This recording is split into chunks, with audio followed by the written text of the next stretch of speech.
안녕하세요. 저희는 고혈압이나 당뇨병, 심장병, 협심증 등 여러가지 심혈관계 질환을 자연요법으로 치료해드리는 조국은 한의원 원장입니다. 오늘 그 고혈압의 원인에 대해서 생각을 해보기로 하겠습니다. 보통 고혈압의 원인은 비만이라든지 일반적으로 또 고지혈증이라든지 대사증후군이라든지 운동부족이라든지 뭐 유전적인 요인도 있고 여러 가지 이러한 원인들을 주로 알고 계시는 분들이 많으신데, 사실은 이런 거는 통계적인 원인입니다.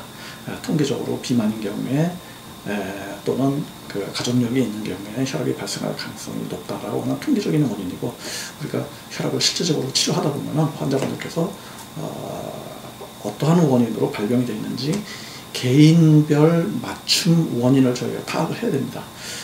그래서 저희가 지금 일반적으로 알려져 있는 이러한 원인보다는 좀 더 깊이 있는 내용으로 좀 더 근원적인 고혈압의 원인을 파악해보고 이를 어떻게 제거할 것인지 생각해 보도록 하겠습니다. 우선 저희가 말씀드리는 내용은 매우 그 효과가 좋고 임상적으로 검증된 방법이지 저희가 뭐 억지로 꾸며낸 얘기는 절대로 아닙니다. 그래서 임상적으로 검증되어 있고 전 세계적으로 전문가들 사이에서 전부 다 인정을 받고 있다, 이와 같이 보시면 되겠습니다. 우선 그 요즘 현대인들은 전부 바쁘기 때문에 전부 스트레스 뭐 이런 것이 혈압에도 좋지 않은 영향을 주시게 되는데, 우리가 혈압을 자연요법으로 치료할 때 교감신경 흥분 패턴이라는 경우가 있습니다. 이건 뭐냐면 어떤 스트레스를 많이 받으시거나 지나치게 과로를 하시거나 이런 경우에 우리가 몸에서 에너지를 많이 만들어야만 이러한 어떤 스트레스도 이겨낼 수가 있는 거고, 어떠한 과로를 한다든지 하면은 몸에서 많은 에너지를 만들어야 되지 않습니까? 그래서 몸에서 많은 에너지를 만들게 되는 과정에서 교감신경이 흥분하게 됩니다. 그런데 이 교감신경이 흥분하게 되면은 교감신경은 어떤 역할을 하게 되냐면은 교감신경은 여러분께서 잘 아시다시피 우리가 혈관을 수축시키는 이러한 역할을 하게 되거든요. 그래서 교감신경 흥분 패턴이 지니고 있는 환자분들께서는 지속적으로 이러한 혈관 수축 현상이 나타나시게 됩니다. 따라서 동맥혈관도 자꾸 이렇게 수축되는 경향성을 많이 지니게 되기 때문에 이러한 결과는 우리가 혈압이 상승되는 결과로 이어지게 되는 것이죠. 그래서 우리가 임상적으로 이러한 교감신경 흥분 패턴을 잘 파악을 한다면은 혈관이 수축되는 원인을 제거를 할 수가 있고 혈압 원인이 제거가 되실 수가 있는 것이죠. 교감신경 흥분 패턴인 경우에는 교감신경을 흥분시켜 줄 수 있는 음식이나 생활습관을 피해야 되는데요. 음식으로는 뭐가 있겠습니까? 예를 들어서 커피라든지 설탕이라든지 또는 자극적인 음식, 뭐 인스턴트 식품, 이러한 음식들은 소금, 설탕, 그 다음에 커피 또는 기타 카페인 함유음료, 이런 것들은 교감신경 흥분되기 때문에 이러한 음식들을 제거해야 됩니다. 또한 과로, 스트레스, 이러한 부분 역시 교감신경을 흥분시키는 인자라고 하실 수가 있겠죠. 그래서 이러한 부분 역시 가급적 멀리 하시거나 좀 회피하시는 게 건강에 도움된다고 이렇게 말씀드릴 수가 있겠습니다.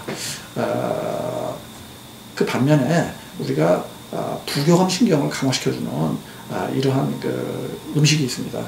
이러한 부교감신경을 강화시켜주는 음식으로는 인체를 자극하는 게 아니라 인체를 안정시키는 역할을 하는, 또는 교감신경을 안정시키고 하는 역할을 하는 음식이 있을 수가 있는데, 그것은 기름류입니다. 그래서 저희가 특히 한국인들의 경우에는 지금 기름류 섭취를 좀 회피하시는 분들이 계시는데요. 또한 어린 애들의 경우에도 뭐 비만이 염려된다든지 또는 혈압이 염려된다든지 해서 우리가 기름 섭취를 좀 회피하시는 분들이 계시는데, 그렇지 않습니다. 우리가 적절한 기름을 섭취한다면 교감신경 흥분 패턴이 교정이 되고 몸이 균형이 잡아지고 또 혈관이 수축되는 현상이 많이 부드러워지게 되는 현상을 우리가 느낄 수가 있는 것이죠. 따라서 저희가 권해드리는 기름 종류로는 물론 동물성 지방도 적절히 섭취하셔도 교감신경 흥분 패턴의 환자인 경우에는 괜찮습니다. 그리고 이어서 올리브 기름이라든지 뉴질랜드 버터, 이와 같은 것을 저희가 권해드리고 있습니다. 그 다음에 혈압의 원인으로 또 중요하게 한 가지를 또 말씀을 드리자면 우리가 중금속이 될 수가 있겠습니다. 우리가 지금 대부분의 현대인들은 중금속이 많이 노출이 되어 있는데요. 그 중에서도 중금속 해독 능력이 환자분들마다 다 다르십니다. 따라서 중금속 해독 능력이 좋으신 분들은 중금속이 어느 정도 노출이 되더라도 이를 체외로 잘 배출시킬 수 있거나 발산시킬 수 있기 때문에 큰 문제가 안 되시는데, 중금속 해독 능력이 떨어지시는 분들인 경우에는 중금속이 점점 축적되는 경향을 지닐 수가 있고요. 이러한 중금속은 어디에, 인체에 어디에 작용합니까? 자, 중금속은 뭐 근골격계에 작용을 한다, 또는 심혈관계에 작용을 한다, 어디 뭐 두통을 유발한다, 요통을 유발한다, 이런 게 정해진 게 없습니다. 중금속이라고 하는 거는 모든 인간에게 들어와서 어디에 작용하느냐, 취약한 부분에 나쁜 영향을 주게 됩니다. 따라서 어떤 환자분들께서 뭐 무릎이 좀 취약한 구조를 가지고 있거나 무릎 부위 구조가 좀 약하시다면은 무릎에 관절염을 유발하실 수가 있는 거고요. 만약에 혈관이 약하시거나 혈관이 취약하거나 혈관이 어떤 쪽에서 문제가 좀 약한 불균형이 있거나 하는 이런 경우에는 혈관을 악영향을 줄 수가 있는 것이고, 그 결과로서 고혈압이 나타나실 수가 있는 것이죠. 왜냐? 중금속이라 하는 것은 인체의 어떤 부분인지 침투할 수가 있는 것입니다.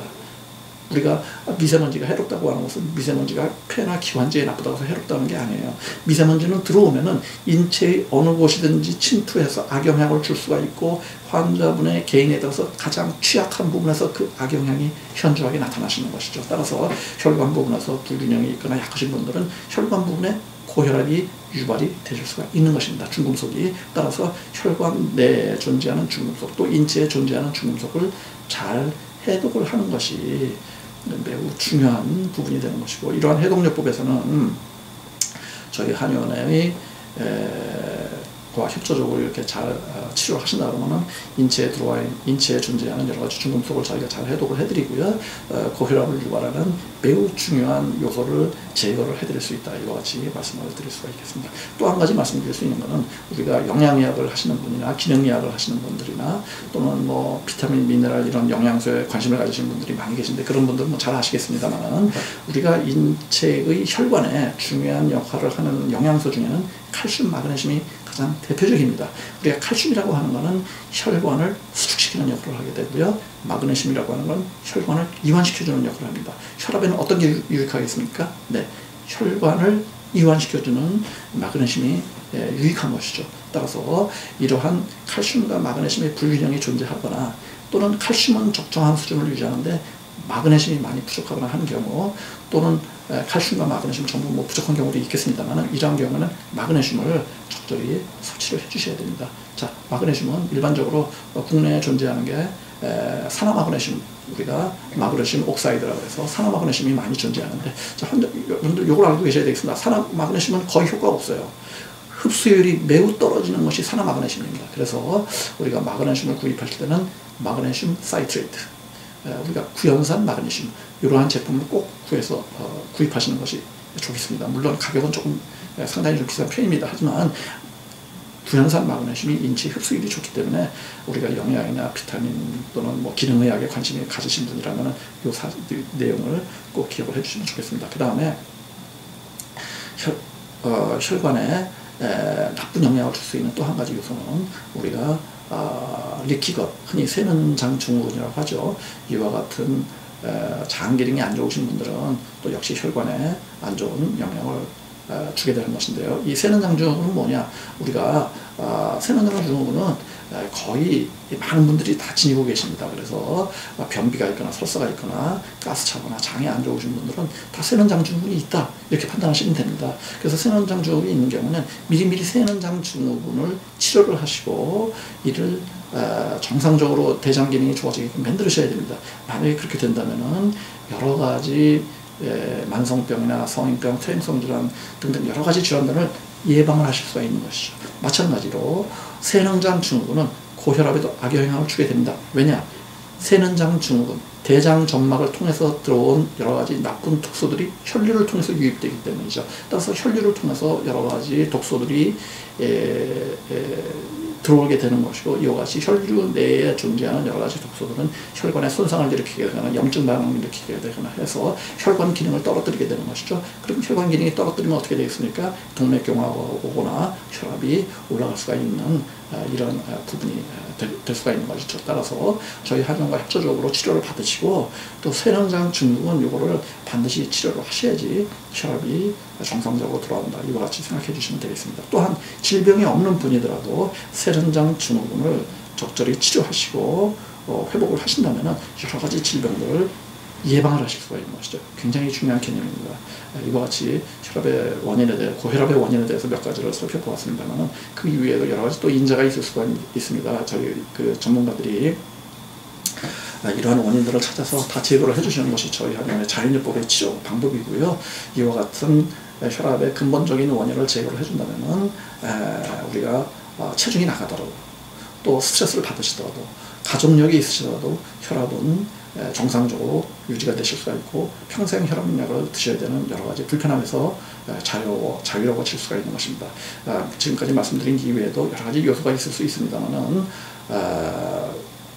이러한 부분들에 대해서는 조금 전문적인 내용이라서 조금 생략하겠습니다만 우리가 좀 소홀히 할 수가 있지만 우리가 갑상선 기능이라든지 또는 내분비 기관 중에서 췌장 기능이라든지 또는 부신 기능이라든지 이런 부분들도 전부 혈압에 영향을 줄 수가 있는 이런 부분들입니다. 그래서 저희는 이러한 부분들도 전부 기능을 정상화시켜야지 혈압이 본래의 정상 혈압을 자연적인 방법으로 되찾을 수 있다. 이와 같이 꼭 강조를 하고 싶습니다.